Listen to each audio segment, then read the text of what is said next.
Versus BRSV పోటాపోటీగా ఒకే రోజు శిక్షణా తరగతులు. యువత రాజకీయాల్లోకి రావాలంటున్న కవిత. బనకచర్లపై ఉద్యమించాలని హరీష్ కేటీఆర్ పిలుపు. 2 కార్యక్రమాలతో పార్టీలో గందరగోళం.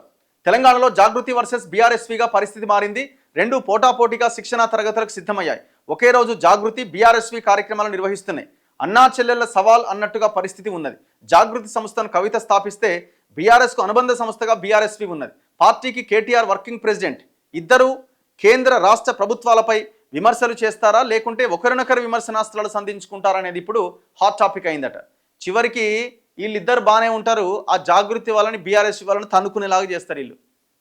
వీళ్ళ ప్లాన్ ఆఫ్ యాక్షన్ అంతే ఉంటుంది.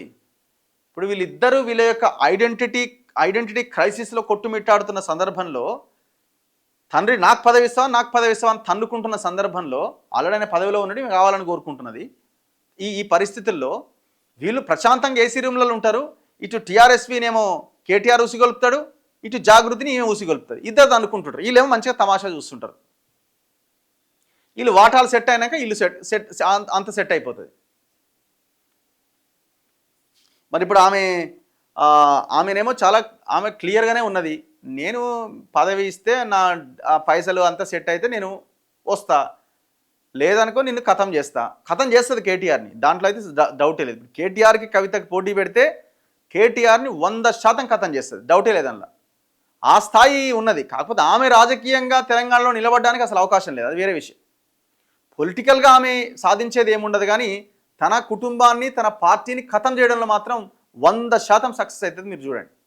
ఒకవేళ ఇదే కనుక కంటిన్యూ అవుతే, లేదమ్మా వద్దమ్మా లాకర్కి తీసుకోమ్మా, ఇక నీకు నాకు లొల్లి ఎందుకని కేసీఆర్ కొడుకుని ఒప్పించి ఏదో ఒకటి చేసి ఖతం చేస్తే మళ్ళీ అంతా కలిసిపోతారు.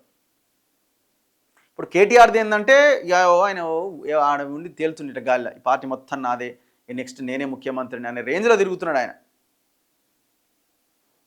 అదో భ్రమల్లో ఊహాలోకంలో తిరుగుతున్నాడు ఆయన.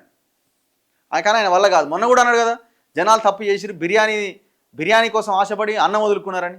అంటే జనాలే తప్పు చేసినట్టు. మళ్ళీ ఇక్కడ కూడా వీళ్ళేం తప్పు చేయలేదట. ఇంకా 2 ఏళ్ళు అయిపోయింది, జనం చీ తూ అన్నా కూడా సిగ్గొస్తలేదు. చూడండి.